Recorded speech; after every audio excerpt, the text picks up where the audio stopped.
Bismillahirrahmanirrahim. Assalamualaikum warahmatullahi wabarakatuh.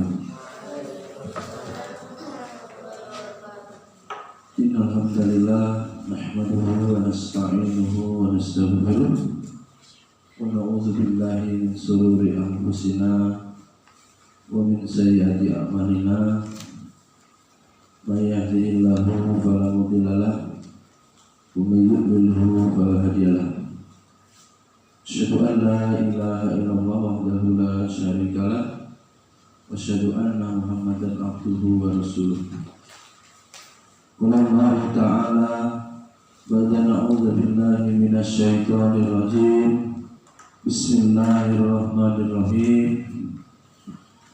Ya ayyuhalladzina amanu taqullaha haqqa tuqatih wa la tamutunna illa wa antum muslimun.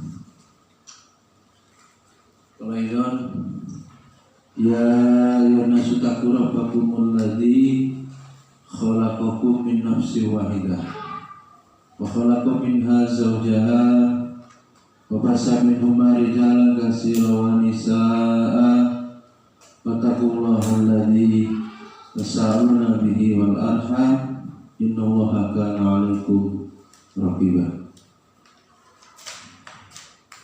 Rasulullah sallallahu alaihi wasallam ittaqillah summa kunta wa asbi sayyi'atal hasanata tamhuha khaliqin nasabi khuluqin hasanin amabata. Puji dan syukur adalah kita panjatkan kehadirat Allah Subhanahu wa taala segala curahan nikmat dan karunia-Nya. Alhamdulillah pada pagi hari ini Allah Subhanahu wa taala memampukan kita untuk bisa kembali bermajelis ilmu seperti biasa ya, pada hari Senin pagi.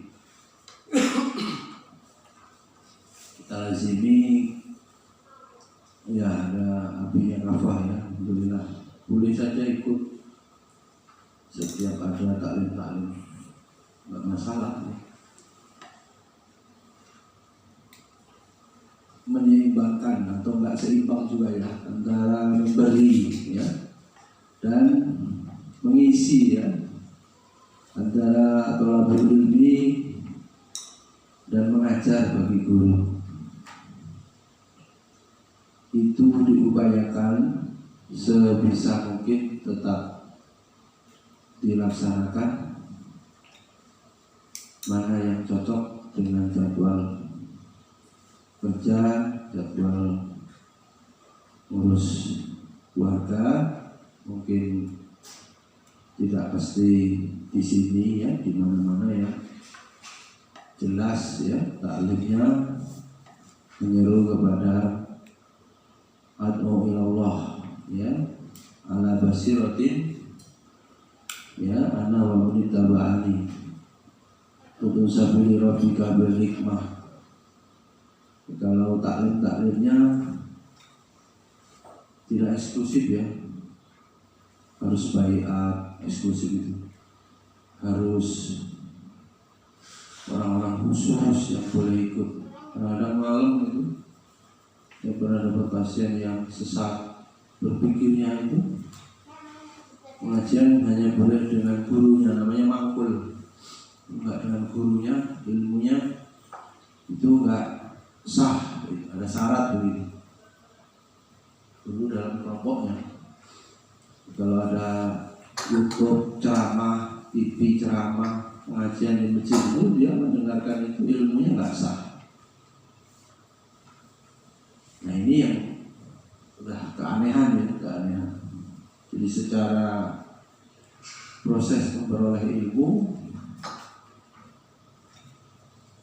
itu di mana saja asal yang disampaikan kebenaran, Al-Quran, hadis, sahih, yaitu harus kita terima. Tidak ada syarat harus dari gurunya, tidak harus dari kelompoknya. Kalau dibatasi begitu kan penyimpangan ya, penyimpangan dari sisi yang ngatur begitu, ngatur hidayah petunjuk di kooptasi. Boleh, kalau ada yang begitu bisa dilaporkan ke Majelis Ulama Indonesia yang ada. Pengajiannya apa kok begitu? Nah, kita menerima ya kebaikan, kebenaran dari kelompok manapun, sumbernya asal sumbernya jelas. Berarti memang saya hitung di Lampung ini ormasnya sudah 40-an gitu. Jadi Bukapa mungkin ingat berapa itu, ada NU Muhammadiyah, Dewan Dakwah, Al-Irsyad, Persis,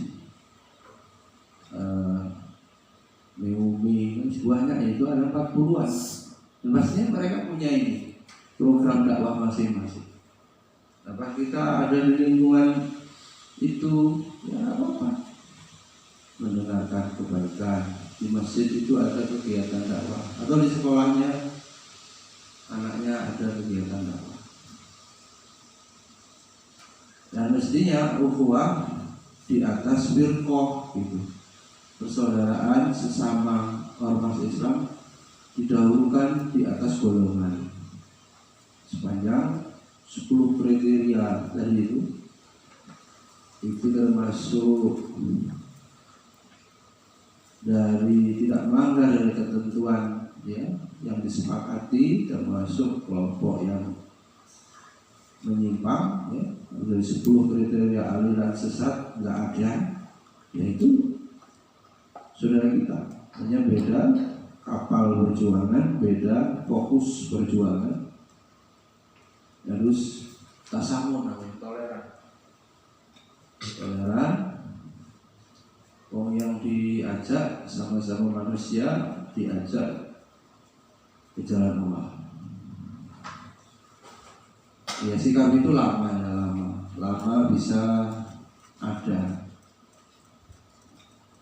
Baru-barunya selalunya ya pengen kelompoknya sendiri yang unggul ya. Akhirnya namanya asobiah ya. Bisa fanatik ya.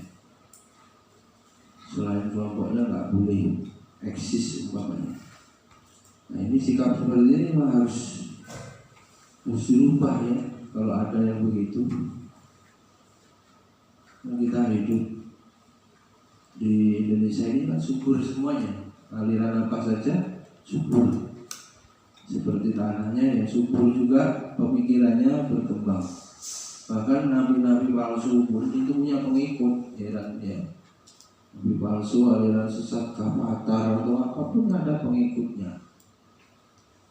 Tuh menandakan apa? Penjagaan akidah umat ya, atau peran di masjid-masjid itu belum bisa memastikan di wilayahnya itu selamat. Masih ada ya selip lah ya, ikut-ikut paham-paham yang menyimpang dari 10 kriteria yang ditetapkan Majelis Ulama Indonesia. Ukuran itu kalau 10 itu tidak dilanggar ya itu aman. Kalau dilanggar masalah. 10 kriteria itu sudah pernah saya share tapi belum dijelaskan satu-satu. Saking banyaknya materinya, kadang-kadang mana dulu yang harus didahulukan. Di grup sudah di-share 10 kriteria aliran sesat, atau di-download ya. Menurut Majelis Ulama Indonesia ada 10 aliran kriteria. Kalau itu salah satunya ada di aliran itu, nah kita harus laporkan. Ini kan salah satu aliran yang melanggar itu sudah banyak pengikutnya yang tobat di Solo sampai mau perang itu. Yang bertobat itu dimusuhi sama induknya gitu ya. Yang keluar dari kelompoknya itu dimusuhi. Sekarang lagi viral itu. Ya, lagi viral. Di kita juga ada kelompok itu ya. Jadi di mana-mana banyak. Sehingga yang paling mahal itu adalah hidayah sehatut tasawur. Jadi yang paling mahal itu ya bagaimana cara pandang kita tentang agama ini benar, termasuk selamat dari penyimpangan-penyimpangan, subhat-subhat pemikiran. Ya, yang namanya yang sesat itu kita bisa hindari. Mungkin juga jawaban dari doa. Ya, ihdinas siratal mustaqim, Allahumma arinal haqqa haqqa. Makanya kalau doa itu santri sungguh-sungguh itu. Arinal batila batila, minta ditunjukkan mana yang benar, mana yang batil. Yang benar itu kemudian kita minta untuk bisa mengikuti. Ya, yang batil kita supaya ditunjukkan dan kita selamat bisa menjauhi. Wah, itu sangat sulit ya, nggak semua orang diberikan itu. Furqan, ya, dia bersikap dengan hikmah, bersikap selamatlah dari penyimpangan-penyimpangan. Kalau berdoa jangan main-main. Doanya yang doa itu jangan diserahin santri, api-apinya yang doa. Kalau zikir bolehlah doa supaya khusyuk, ya. Hadirin rahimakumullah, salawat dan salam terus tercurah kepada Rasulullah kita Nabi Muhammad Sallallahu Alaihi Wasallam dan keluarga beliau, para sahabat, tabi'in, dan kita semua umatnya yang istiqomah. Insyaallah kalau ila yaumil qiyamah. Untuk merefresh ya saya sendiri dan yang hadir ya, nggak jelas ini guru yang lain Umi Kawah ya kayak begitu. Umi Kawah baru berapa bulan, 4 bulan, 5 bulan. Ya entah mau diomong pakai apa. Absen aja yang urusan pribadi gaji dia aja sembarangan, apalagi taklim kan nggak ikut nggak apa-apa. Kalau dia ngomong agak tegas ya macam-macam jawaban, diberikan kesadaran ya nggak sadar. Ini sudah 12 menit ya nggak datang juga. Yang punya anak nikah bisa datang, yang gadis enggak. Telat. Wah, pantas saya juga dipecat aja yang begini. Ya, pantas saya dipecat. Soalnya nanti nyanyi ya, bilang yayasannya macam-macam. Itu perlu ya, perlu juga nanti bisa berdakwah sambil bekerja ya, disegarkan kembali. Ini saya selingi materi ya untuk nasihat saya sendiri ya. Meninggalkan amar ma'ruf nahi mungkar itu menjadi sebab turunnya azab. Ini harus berpikirnya kasih sayang ya, berpikirnya apa? Kemasyarakatan sosial. Kalau Abiyadi sudah 2 tahun sering mengikuti taklim itu sudah bukan lagi orang awam. Ilmu sudah disampaikan. Ya, Abiyadi tidak mondok. Kalau Abiyadi yang lain mondok sampai 6 tahun, artinya sudah dikondisikan, sudah paham dari pondoknya dan dibekali. Bahwa kalau kita diam saja, tidak mau beramar ma'ruf, memerintahkan kebaikan, dan tidak mau mencegah kemungkaran di kampung kita itu, di desa kita, kelurahan kita, sangat mungkin akan turun azab. Santri terus, antum sudah dipersiapkan jadi guru dai kecil. Surat Al-Anfal ayat 25 diucapkan di hati, nanti dihafalkan. Semester genap itu udah ayat-ayat ahkam, hukum-hukum sudah mulai dihafal. Ya, kalau nggak kuat 30 juz, ayat-ayat yang sangat penting untuk terus berdakwah, mendekatkan la ilaha illallah mulai dihafal. Jadi nanti kalau pelajaran fikih sholat sudah nggak lagi memahami kaifiatnya, tapi menghafal dalilnya Quran dan hadis 1-2, kemudian maksudnya dijelasin. Itu semester 6. Kelas 6 sama kelas 3 SMP persiapan untuk pembekalan dakwah. Udah polanya berubah ya. Surah Al-Anfal ayat 25. A'udzubillahi minasyaitonir rajim. Wattaqu fitnatan la tusibanal ladzina dzalamu minkum khassah. Wa'lamu annallaha syadidul iqab. Santri ini yang ngomong siapa? Allah. Allah ngomong berfirman kepada kita, ya, sudah sampai kepada kita ini. Apa isinya? Kata Allah, dan peliharalah dirimu kita dari apa? Siksaan. Tulis artinya. Peliharalah dirimu dari siksaan yang tidak khusus. Alladzina dzalamu minkum khassah. Jadi yang namanya azab, siksa dari Allah itu, ya, tidak khusus menimpa orang-orang zalim. Khassah artinya tidak hanya orang yang jahat, orang yang maksiat. Di antara kita ini, di masyarakat kan pasti ada yang ini pelacur, mungkin ada penjudi, mungkin satu RT atau satu RW, ada yang maling, mungkin koruptor, mungkin ya, yang durhaka kepada orang tuanya, ada yang terjerat riba. Intinya dosa-dosa yang ada itu. Bahkan dalam kitab Al-Kabair itu ada 70 dosa besar.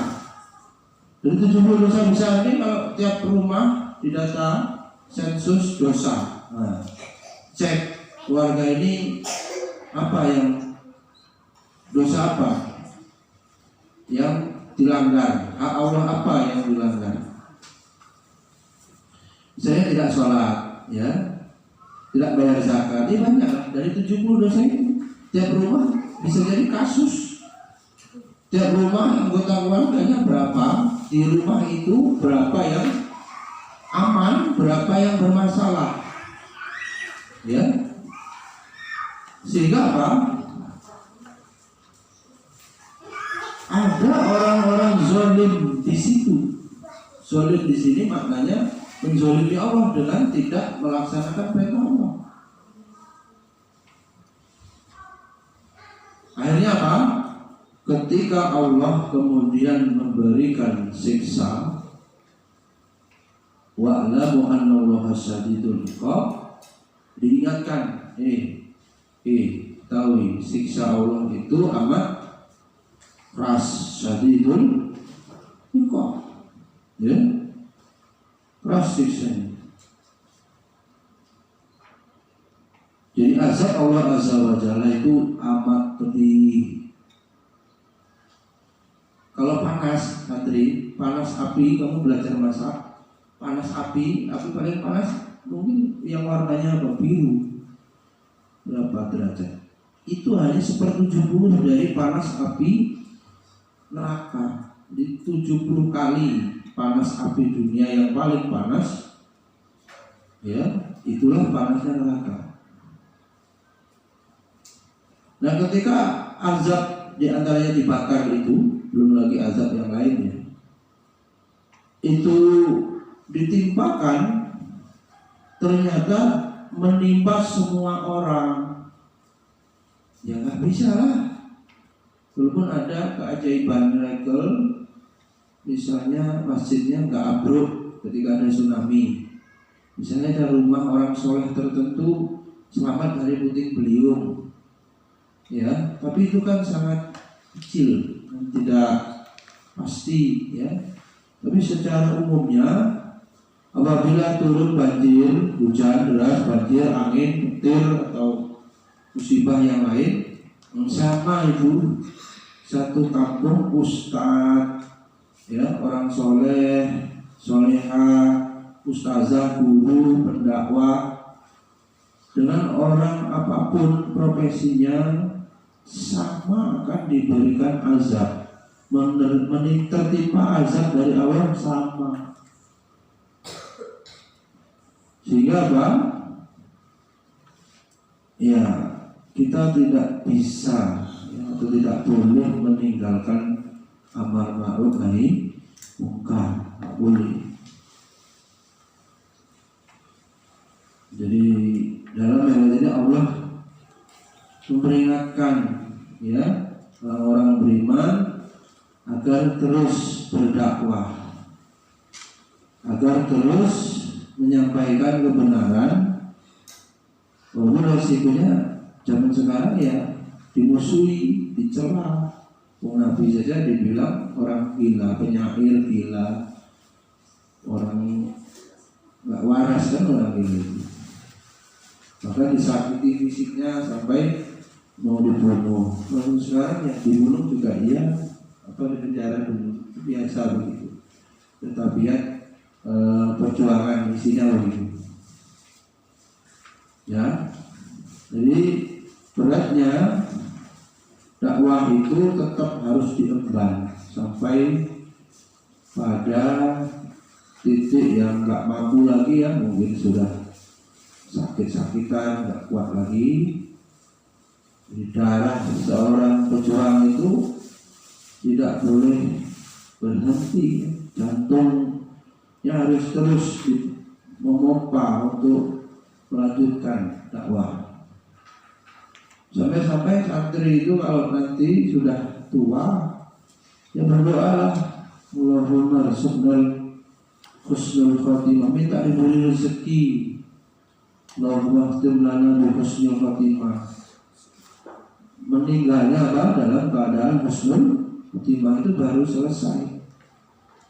Dan husnul khotimahnya secara umum meninggal dalam ketaatan kepada Allah, bukan meninggal dalam kasur, ya. Meninggal di atas kasur atau nyaman, tapi meninggal dakwah, meninggal dalam ketaatan, sholat meninggal, ceramah begini meninggal, ya, ngajar yang guru, ya, gak gampang-gampang izin, kasihan santrinya. Mungkin kalau masih kuat, ya, bagus, tetap mengajar. Mana tahu itu akhir yang indah, ya, dengan diwafatkan dalam ketaatan. Itu baru aman.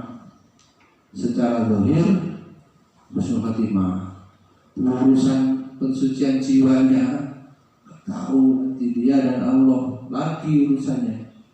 Mengajarnya karena apa, berdakwahnya karena apa, baca Qur'annya karena apa. Itu urusan keikhlasan, urusan kesucian hatinya, ya. Dan itu sering disampaikan di sekolah ini untuk mensucikan jiwa. Tapi sekolah ini juga mungkin tidak laku karena nggak ada piala. Ya, sekarang maunya yang lahir, yang nampak. Piala, berarti sekolahnya bagus. Ya, sebenarnya kan bukan cari pujian, ya. Lembaga itu untuk bagaimana menitipkan, ya, mata rantai tugas dakwah supaya ilmu ini disimpan di hati para santri atau guru yang ada di sini. Nah, nanti disambungkan terus. Setelah diamalkan tentunya lanjutkan. Di ruangan hati ikhlas itu tidak banyak isi lain. Isinya ya itu Allah, amalin, dakwahin, ringkas. Bukan diisi dengan macam-macam, ya. Diisi dengan macam-macam itu buat keruh hati. Biar saja Allah yang mengirim santri, Allah yang menitipkan amanah itu, tinggal kekuatan keikhlasan, ya.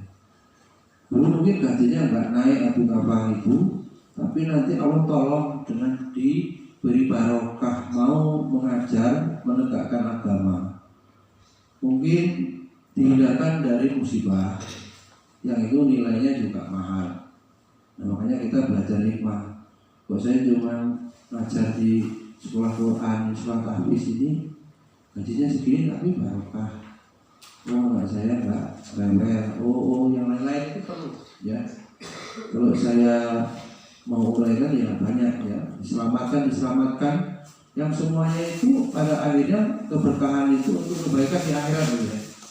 Yang akhirat itu nggak bisa dibeli pakai duit gitu. Dan Allah mencintai hambanya itu dengan begitu ya. Dengan begitu pertolongan Allah, penjagaan Allah. Orang debat miskin juga itu kan karena dijaga Allah supaya tidak sombong. Tidak ada orang kaya yang nggak sombong. Itu sulit sekali karena itu udah ada yang disombongin, modal material sombongnya ada. Itu ujian harta itu begitu. Orang punya kedudukan tinggi ya pasti sombong, pasti. Nah tinggal sekuat apa dia untuk mensucikan jiwanya, tidak gila harta, tidak gila jabatan. Tapi secara faktanya sulit karena modalnya sudah ada. Ya, kalau orang nggak punya, ya mungkin pendidikannya pas-pasan, ya susah sombongnya. Ya. Karena yang rakus dicari manusia kan dua itu. Manusia itu kalau sudah senang ilmu itu ya rakus. Terus kalau saya sudah sekolah sampai pol itu masih pengen sekolah lagi. Rakus berarti. Memang ada benar kata Nabi manusia itu. Atau pernah lihat orang gelar S2-nya sampai 4, 5. Ya kalau saya kuliah lagi S2, S3 lagi, saya mampu dengan merelakan harta yang ada. Tapi itu kan lebih mudah sombongnya. Dia kuliahnya cuma berapa kali, kadang-kadang begitu. Padahal lebih baik waktu dia habis untuk memikirkan umat daripada untuk sekolah lagi. Ya, dia istilahnya dimaksimalkan waktunya untuk berjuang. Gitu. Sepanjang 24 jam itu sisa yang untuk mubah itu berapa jam? Ya. Kalau orang produktif, ya, ngerti perjuangan, ya. Ketika dia sehari kerja pemerintah 8 jam, itu orang biasa. Ya, dan sebanyak kita apalagi dari itu yang combang camping kayak ekonominya belum stabil, bukan turunan orang kaya, pasti dia lebih. Orang pada istirahat dia kerja, hari Minggu pengajian. Orang pada ke pantai dia isi taklim. Itu hari Minggunya, belum hari-hariannya. Ya. Bisa jadi 14 jam. Baru sisanya untuk keluarga dan istirahat, mengerjakan yang mubah-mubah. Nah dia mau begitu, ya. Dia mau begitu untuk berdakwah hidupnya, sehingga di hadapan Allah nanti dia sudah aman, gitu, aman. Waktunya semuanya amal soleh, ya, semua waktunya untuk fisabilillah. Memang tuntutannya begitu, sudah diteliti. Kalau bangsa Indonesia pun mau maju, itu kita lihat dulu yang maju, negara maju itu kan Jepangnya maju, kemudian orang Koreanya pengen maju, ya. Pejabat di Korea itu bilang kalau mau maju bangsa Korea itu jangan malas seperti orang Jepang. Gimana juga? Doktrinnya ke rakyatnya begitu. Orang Jepang itu dianggapnya malas, padahal saat itu orang Jepang yang paling maju. Kalau diturunkan dengan ini konsep pendidikannya, berarti kan kita tahu itu pasti hubungannya dengan kerja keras, etos kerja yang tinggi. Di antaranya durasi kerja itu nggak males. Ini karena kita jam 8 baru mulai kerja, ya, itu selesai jam 4 kan cuma berapa? 8 jam. Kan begitu, potong isoma. Ya terang saja kehidupannya nanti ekonominya tertinggal. Apalagi kalau dia mau ngurusin umat. keluarganya harus beres, berarti ekonominya harus beres, umatnya supaya keurus. Setiap hari mau dikasih waktu berapa jam untuk dakwah perjuangan. Maka ketika tidak bekerja 12 sampai 14 jam bahkan lebih, gimana kalau sampai isya dari habis subuh, bagi yang pengasuh misalnya hari dari jam 4 bangun bisa tidur lagi jam 9, itu berapa jam? Ya kalau nggak begitu nggak bisa. Dan yang kuat-kuat begitu memang niat dia, bahwa fisiknya mendukung, pikirannya mau berjuang, bersungguh-sungguh, bekerja keras. Orang kafir yang memburu dunia begitu. Sedangkan urusan dunia dikatakan Nabi diserahkan, kita antum a'lamu bi umuri dunyakum. Kalau ada mahasiswa tanya kenapa orang Islam malah tertinggal, sementara orang Islam yang punya konsep kedisiplinan, kejujuran, karakter-karakter itu semua cocok dengan atau ada di dalam ajaran Islam. Ya, karena orang Islamnya nggak ngamalin, orang kafirnya yang ngamalin. Akhirnya apa? Siapa yang bersungguh-sungguh dia yang mendapatkan. Ya, menjaga berlaku, sunatullah kehidupan berlaku. Gitu. Allah Subhanahu Wa Taala akan memberikan kesuksesan kepada orang yang bersungguh-sungguh. Itu jawabannya berarti apa? Kalau kita ingin maju ya lebih keras lagi. Sudah. Saya ini kalau dibuat, ya harus paham ya, ketika dibuat jadwal ketat itu nanti supaya lulus dalam menjawab masalah kehidupan. Masalah kehidupan lebih banyak. Bukan hanya lulus menjawab soal ujian, enggaklah itu. Yang lulus menjawab soal-soal ujian itu urusan latihan di sekolah. Masalah hidup, masalah kehidupan nanti itu sudah biasa. Karena di sekolah, di pondok, waduh jam sekian harus sudah mandi, murojaah masalah. Anak yang males, ya nanti setoran, nanti tasmi. Wah pelajarannya kok banyak betul, ya. Pelajaran ini ibarat kamu senjata, jurus-jurus kalau kamu belajar silat.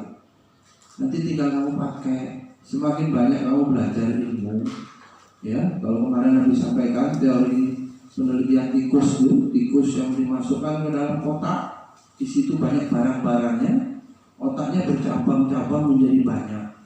Artinya keterampilannya nanti banyak, keahliannya bisa banyak, pengalamannya banyak.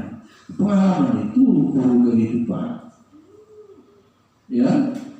Kemudian nanti bisa untuk menyelesaikan masalahmu. Antum hidup di zaman yang lebih berat dari zaman Nabi sekarang, lebih berat. Penanaman adab susah, semuanya beralih kepada teknologi, kecuali sekolah-sekolah yang pondok. Itu pun kalau pulang santri-santri ini berubah tabiatnya, sudah main HP lagi, TV lagi. Jadi kita mau libur itu antaranya takut, tapi nggak libur, santrinya masih kecil, kangen sama orang tua. Problem-problem, kendala-kendala itu sangat banyak, tantangannya semakin berat, gitu. Ini, ya, kalau kita nggak segera, ya, siapkan, 25 tahun lagi semua santri sudah menjadi pemimpin. Lalu apa jadinya kalau tidak kuat dari sekarang disiapkan, ya, pendidikan itu. Nanti berada pada posisi itu jelas ya. Amar ma'ruf nahi mungkar. Habis. Tugasnya apa? Amar ma'ruf nahi mungkar. Kalau tidak dilakukan itu, apa yang terjadi? Kemaksiatan merajalela. Termasuk kalau kita tidak meneruskan dakwah di sekolah-sekolah ini, itu kebodohan akan merajalela, dan kebodohan itu adalah asal dari semua keburukan kejahatan. Orang baik itu kan karena pemikirannya, otaknya, akalnya diisi ilmu, gitu. Jadi punya prinsip hidup sesuai ilmu yang dia pelajari, punya cita-cita, punya loya, himmah, punya motivasi tinggi. Ya, itu karena cara pandangnya terhadap hidup ini benar, dan cara pandang hidup benar ini harus punya ilmu. Gitu. Itu sudah kami sampaikan ini. Ya, sekecilmu itu sudah harus punya, seusia antum ini harus punya pemikiran hidup ini perjuangan. Kalau tidak mau berdakwah, Allah akan menurunkan azab. Ya, cepat atau lambat hanya waktu. Oleh karena itu, ruhnya lembaga itu ya amar ma'ruf nahi munkar, nyawanya. Ya, kalau itu tidak ada, tidak tegak, ya sudah, tunggu, ya, tunggu, pasti azab akan turun. Kemudian dengan melaksanakan amar ma'ruf nahi munkar, tentunya ini harus disadari, ya.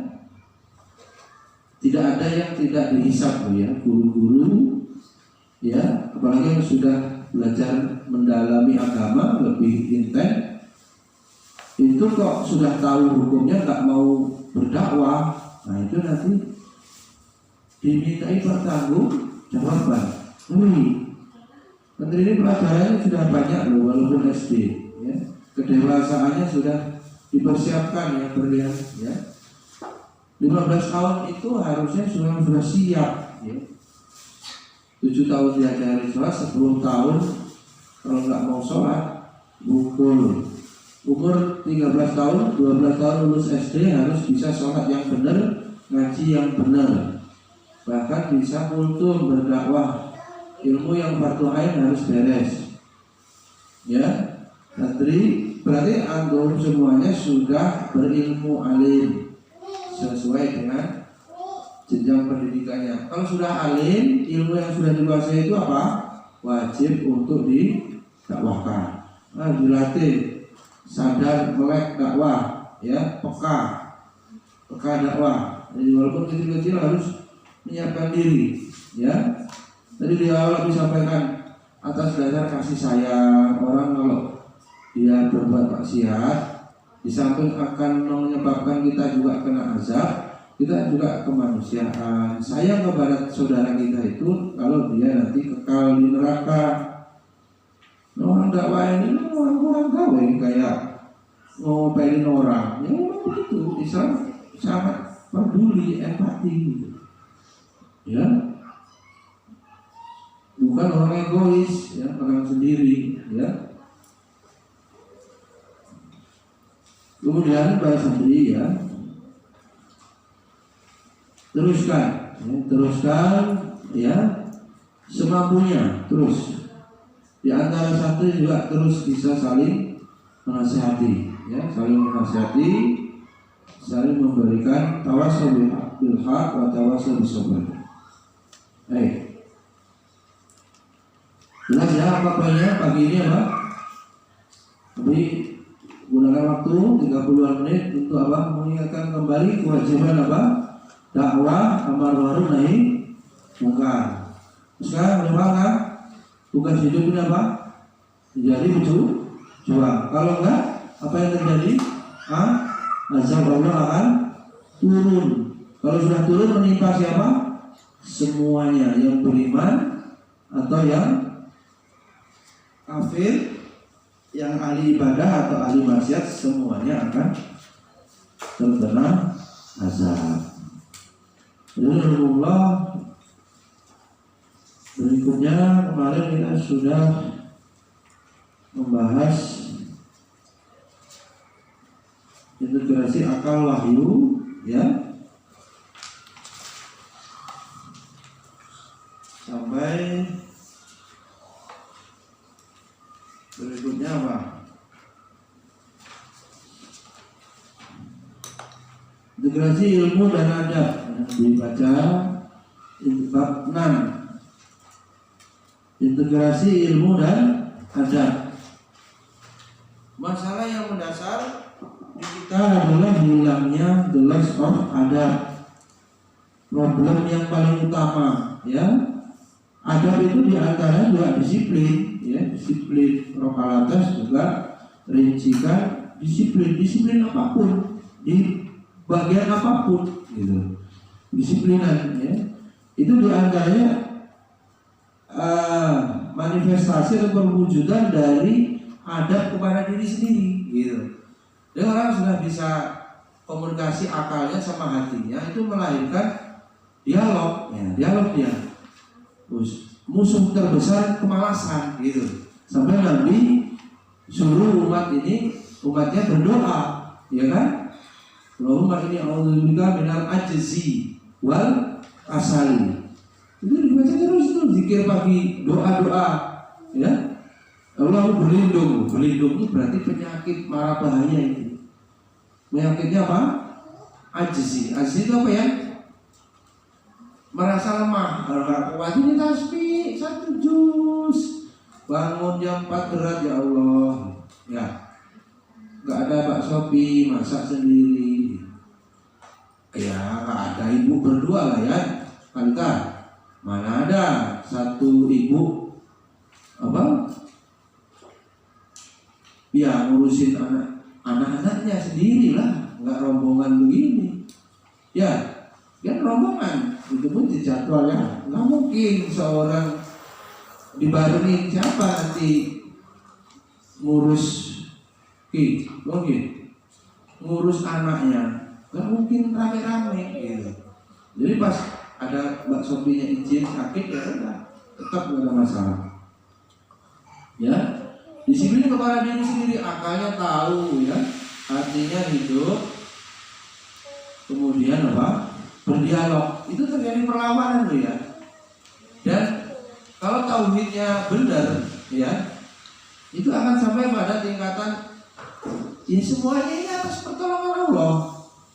Itu bisa disiplin juga karena ditolong Allah. Itu guru yang bertauhid begitu.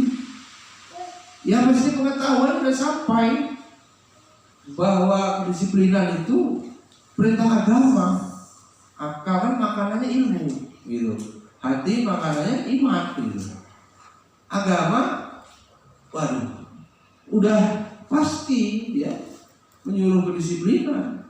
Rasulullah ya bangun pagi orang tidur jelas Rasulullah begitu. Kita sudah punya iman kepada Rasul, apa intinya? Menjadikan Rasul sebagai apa? Teladan, sabdanya dibenarkan. Sunnah itu ada sunnah qauliyah, fi'liyah, perbuatan dan takrir. Ya Nabi ngasih contoh, ya. Orang memulai kehidupan para ulama dulu ya nggak ada kalau ngikutin Nabi santai-santai, apalagi habis subuh tidur. Ya, kalau nggak sakit itu nggak boleh. Ini udah bangkrut apa namanya? Barokah. Pagi-pagi nggak dapat. Ya berikutnya nanti hari itu sumpah itu ya, hari itu berat. Banyak yang nggak tercapai. Ya, tapi kalau dia bangun tahajud kemudian minimalnya witir, waktunya terasa lapang dimudahkan. Jadi sering kita merasa waktu kok begitu cepat, itu karena diantaranya amaliyah yaumiyah kita tidak sesuai sunnah. Kalau sesuai sunnah itu waktunya produktif, amal soleh semua. Ya, sehingga nanti catatan malakul itu tugasnya malaikat wakil atid itu lengkap. Yang mencatat itu isinya kebaikan semua. Tapi kalau sudah setarnya nggak witir, nggak tahajud, nggak baca Quran, wah hari itu berat. Ya, di badannya itu bisa capek-capek, hatinya juga lelah, bisa jadi banyak masalah hari itu. Ya, hari itu tidak dapat energi ya positif. Ya, ini menurunnya adab, dari adab kepada diri sendiri. Ini biasanya begitu, disiplin, tanggung jawab. Orang yang begitu ya sudah terjadi internalisasi, orang itu terkenal orangnya disiplin, tanggung jawab. Itu selesai urusan dunianya. Kalau dia tidak mau mendirikan lembaga sendiri, ya dia bekerja di tempat orang, pasti dia akan disayang istilahnya ya. Gak mungkin dia mau gak punya pekerjaan, pasti digandoli gitu ya. Kalau mau riset pasti dunianya udah beres. Kalau anak-anaknya sudah punya karakter dan sudah banyak. Ketika bagi apa sering saya sampaikan, bukan nilai rapot akademiknya semuanya 80 ke atas hingga ranking 1 yang membuat sukses kebanyakannya. Yang membuat sukses adalah karakter positif pada santri itu, ya, disiplin, tanggung jawab, jujur, ya, itu yang membuat sukses pada kehidupan setelah dia lulus nanti itu. Ya, pinter kalau dia bengis gitu, nggak bisa kerjasama, ya egois, ya sudah, nggak bisa fleksibel, pasang badan kalau darurat, apa juga, ya, lama-lama juga nggak. Iya, jadi ada orang mempekerjakan itu kan karena kasihan, karena nggak enak gitu. Ya, aslinya nggak rela gitu, nggak dia yang diharapkan untuk mengurusi. Ada begitu, kan kita kemanusiaan. Nah kalau begitu kan dia gagal jadi guru atau jadi pegawai itu gagal. Ya, bukan yang beradab yang sesuai gitu, yang dinanti yang diharapkan membawa kepada kebaikan. Jadi semuanya masalah. Tapi dia secara usia udah usia kerja, kehidupan lebih keras, dia harus menerima itu. Sebenarnya produk gagal. Nah ini dari kecil 15 tahun ke bawah harus disiapkan jadi orang yang mukallaf, siap terbebani syariat, siap terbebani tanggung jawab. Yang lagi-lagi nih, bapakmu meninggal. Nah, bapakmu meninggal 15 tahun, kamu cari nafkah sendiri, belajar. Para ulama dulu mandiri, ya, kerja. Yang perempuan sampai menikah, itu kalau udah menikah selesai, orang tua itu harusnya beres. Ada orang berobat sampai stres. Kenapa, Bu? Anak saya nggak mentas-mentas, kalau usah habis harta saya. Dia punya utang. Ini saya jual harta saya untuk bayarin utang. Sekarang saya hidup susah, suami saya pensiun.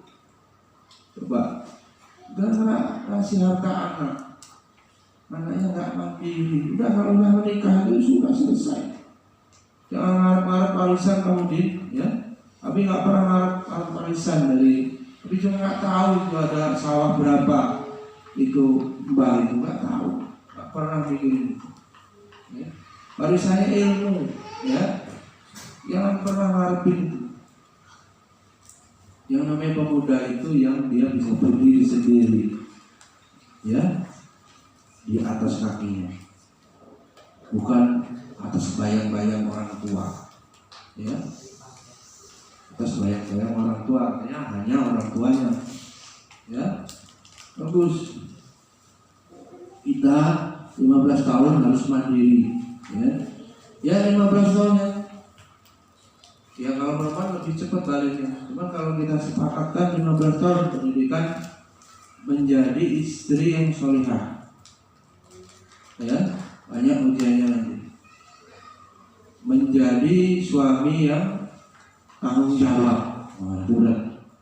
Nafkah dihormatinya suami itu kan karena bertanggung jawab menafkahi. Yang nyuruh itu siapa? Ya bukan maunya suami dihormati itu, maunya Allah menetapkan pengaturan rumah tangga. Ya, donatur itu ada yang bercerai, teman saya kuliah dulu sering ngaji di sini. Ya karena suaminya nggak tahu diri. Sudahlah dia bukan pegawai, banyak gajinya istrinya diambil untuk buka usaha, beli mobil ini bangkrut, belakang itu songong istilahnya. Itu kan cerai gitu.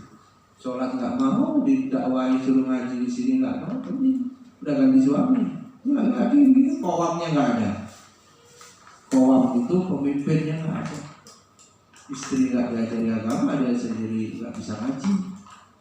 Apalagi mau ilmu yang lain. Ini masalah. Nanti itu PR itu, umat itu kalau mau unggul, ya bangsa itu dari keluarga, gitu. Beresin, ya. Keluarga itu anak-anaknya aman, ya. 10 tahun sudah bisa pimpin sholat, sampai laki-laki imam sholat, bapaknya meninggal bisa imamin, gitu. Jangan apa-apa serahin pak kaum, kan polanya begitu Pak Yu, serahin pak kaum, siapin duit, ya, tak boleh. Ya. Tuh anak perempuan yang meninggal, ibu yang meninggal, siapa yang boleh mandiin? Laki-laki, tak boleh. Pol-polnya cuma suaminya. Kalau istri meninggal, suaminya. Yang mandiin terus siapa? Kalau perempuan meninggal ya, yang mandiin itu ya dua adik kakaknya ya, mahramnya. Kalau nggak ada semua tinggal anaknya yang rumah. Itu kalau darurat, bukan anak laki, bukan orang lain. Udah aib itu di badannya, jangan sampai diceritakan. Ya namanya orang kalau mandiin ngoceh, apa? Jadi bahan gunjingan. Benar persiapan ini yang mau lulus rasanya harus pasti bisa bungkus jenazah, kafani jenazah. Ya, nanti dicek lagi dulu, sudah ada pelajaran. Waktu minisal ini kan, udah alatnya sudah ada. Kelas 6 sampai kelas 3 sebelum lulus itu nanti berbasis adab, ilmu fardhu ainnya dituntaskan. Ya. Nah, hilangnya adab ini bahaya, ya, bahaya. Jadi orang kalaupun pintar, dia nanti merusak, serakah gitu. Kalau nggak punya adab, ya. Hidupnya untuk apa? Jelas, ya. Dalam Islam ilmu dan adab ini nggak bisa dipisahkan. Tapi urutannya adab dulu. Jadi 3 ini kalau mau dipahami apapun lembaganya, dan ini kewajiban. Yang pertama, konsep atau prinsip pendidikan Islam yang mendasar adalah dahulukan ilmu yang fardhu ain dari ilmu yang fardhu kifayah. Tuh. Yang pertama, dipastikan itu. Ya. Kemudian yang kedua harus itu yang kedua, yang pertama dahulukan adab daripada ilmu. Adab dulu baru ilmu. Yang kedua ilmu fardhu ain baru fardhu kifayah. Yang ketiga ilmu yang fardhu kifayah yang bermanfaat. Ini udah saatnya nanti, ya. Saatnya nanti kelas 6 semester genap nggak lagi banyak pelajaran yang udah kamu mau mendalami apa? Yang pokok-pokok. Iya, nanti jadwalnya berubah. Karena sebenarnya pelajaran banyak itu juga diantaranya memetakan bakat minatnya kemana. Nanti kalau sudah nggak bisa diberikan empirisme pengalaman-pengalaman itu, dia nggak muncul di situ, ya harus dicari, diputuskan yang dia maksimal bisa dikembangkan, memang bakatnya di situ, itu aja yang diurusin sambil dikuatkan hafalannya di semester akhir ini. Akan berubah itu jadwalnya. Apalagi dia sudah bisa, ya nggak ngulang-ngulang lagi, gitu. Ya, kalau mau idealnya ya yang modal itu dari kelas 4 disiapkan semuanya. Nanti kelas 5, kelas 6 semakin menuju ke penjurusan bakat minatnya. Ini jadi kendala kan nggak tertib ini. Nanti inputnya nggak tertib, prosesnya kadang-kadang saya turunkan lagi kalau ada yang baru masuk ya sama aja kayak anak kelas 4 atau kelas 1, begitu lagi kendalanya. Ya, itu harus dibedakan. Jadi misalnya nanti ngajar bahasa Indonesia ya Mbak Ayu namanya ya, atau IPA ya. Kalau buku itu 3 bulan selesai, 1 bulannya Mbak Ayu gimana ini nerangkan IPA ke kelas di bawahnya?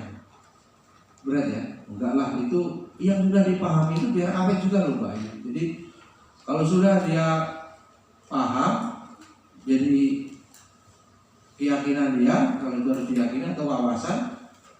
Buktinya orang itu berhasil mengajar itu kalau muridnya bisa ngajarin lagi, itu aja. Itu masih berhasil, ya. Buktinya kita sukses mengajar itu kalau murid kita juga bisa menerangkan lagi apa yang kita ajarkan. Kalau kita beri waktu, sebenarnya kita punya waktu 5 bulan sebetulnya dikurang-kurang libur. Bahkan bisa utuh 5 bulan. Kalau nanti kita mulai bulan Desember, minggu keempat udah masuk semester genap. Itu dulu tahun lalu itu karena corona, ya mereka liburnya cuma bulan Juni 3 hari, nggak sampai seminggu juga, ya. Libur tahun ganti pelajaran, bahkan itu yang apa? Tanggal 28 Juni udah masuk kan? Ada wali yang pusing mungkin. Di sini itu saya mau liburkan seminggu, kenapa nggak dilangsungin wali sultan mereka? Nggak dilangsungin aja. Oh yang TK-nya juga mau masuk rupanya. Ini nggak ada libur. Sudah kayak begitu, hafalannya tetap susah dipastikan 1 juz. Kan kita ini secara kos juga sudah over pembiayaannya. Jam malam, jam sore itu udah kita abaikan dulu untuk target. Sehingga mengutin paket tanggung jawab di akhirat nanti. Kerja keras pimpinannya, guru-gurunya, pegawainya udah maksimal tuh. Kalau udah maksimal ya sudah. Kalau hisabnya nggak pusing. Tapi kalau memang dalam bentar, apalagi kalau anggaran SPP mau kita tutup wisata nggak berani kalaupun ada. Belum dulu lah ini pasti. Memang kita tidak menyaring. Kalau menyaring itu bertentangan dengan adat. Pesantren yang SMA itu sudah bisa presentasi ke Malaysia dan ceritakan sama saya itu.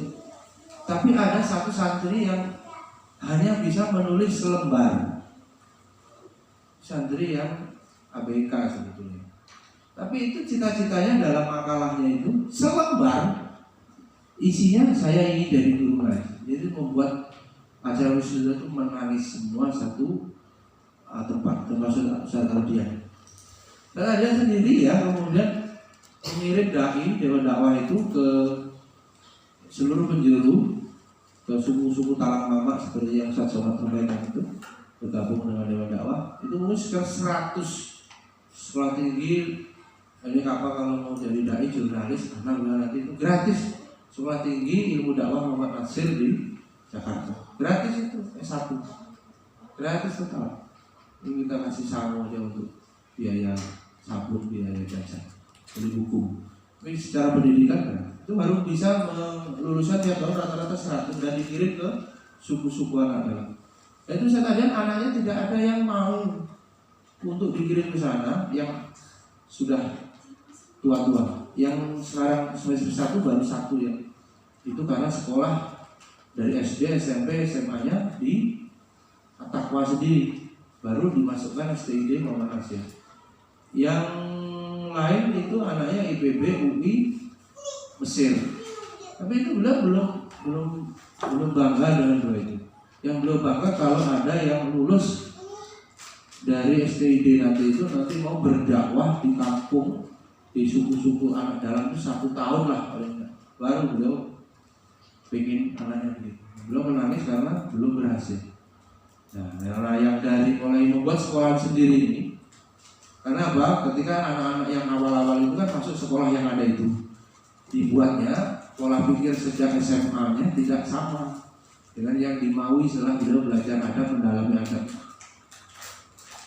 Nah itu ya karena dulu beliau sendiri kan sambil belajar ya, ketika S3 baru ngurusin fokus pada adab, ya itu disampaikan ke saya. Oleh karena itu sekecil apapun lembaga ini sejak dari SD harus siapkan, karena beliau kan di 15 tahun sudah siap dakwah. Nah itu baru yang bisa nanti dengan segala kekurangan lembaga ini diarahkannya ke sana. Mudah-mudahan dijawab oleh Allah ada 1-2 yang nanti mau ketika ngurusi umat ini. Di antaranya wujud programnya ya mau, bukan hanya ringan-ringan ngajar sekolah ber-AC nyaman seperti di At-Taqwa. Yang beliau harapkan anak-anak mau nanti dikirim di dalam pedalaman sebagaimana yang anak-anak yang lain. Ketika mau wisuda kok nggak ada anak saya, nah beliau udah mengalami itu. Nah, saya nggak akan mengulangi selipnya istilahnya beliau itu. Sejak ini bagaimana tetap. Nah sekarang kalau guru di sekolah-sekolah yang tidak fokus pada dakwah itu kan diarahkannya kemana? Juara-juara, begitu saja. Ya wajar aja nanti kalau lulus kuliah dia disuruh dakwah di sana, ya nggak mau lah di hutan-hutan untuk memperjuangkan. Karena di sana nggak ada orang yang tahu agama loh. Nah itu pasti di sana pahalanya paling besar sesuai dengan beratnya ujian. Yang misalnya dari kecil mau dipola untuk ke sana, ya. Apalagi anak itu emang ilmu umumnya apa nggak mampu ya membayar, itu udah dakwah aja. Iya, kalau mampu oke, nanti kita berpikir integrasi, ya. Dia habis Quran D2 nanti profilnya ulama intelektual kan gitu, ya, intelektual yang ulama gitu. Kalau nggak kuat ya udah ulama aja gitu. Apalagi ini dibutuhkan betul, ya, dibutuhkan betul untuk perjuangan. Nah kalau konteks seperti itu, punya anak yang banyak yang dipastikan soleh, itu kebutuhan, termasuk menikah dini supaya anaknya bisa banyak, kebutuhan. Semakin banyak anak seperti itu, semakin banyak menolong agama Allah, kan begitu urusannya. Ya, ada saja jalannya kalau punya anak itu tujuannya itu, gitu. Ya, banyak yang calon bisa S3, rupanya itu beasiswa semua, pertolongan dari Allah. Atau ada pengurangan apa? Yang itu rezeki bagi anak itu, akhirnya bisa. Orang tuanya itu nggak sepusing yang curhat ke saya punya anak 2 atau 1, amit-amit. Hartanya banyak, nggak jadi apa-apa, kayak anak mandul, orang mandul. Karena kalau nggak ada manfaat untuk agama, sebetulnya memenuhi bumi, fungsi dia untuk agama itu nggak ada. Ya orang tuanya nggak dapat pahala karena dia tidak bermanfaat bagi agama. Baik, waktunya habis, mudah-mudahan bermanfaat. Ya, subhanakallahumma wa bihamdika, wa la ilaha illa anta, astaghfiruka wa atubu ilaik. Maaf, suaranya masih hilang apa radang. Assalamualaikum warahmatullahi wabarakatuh.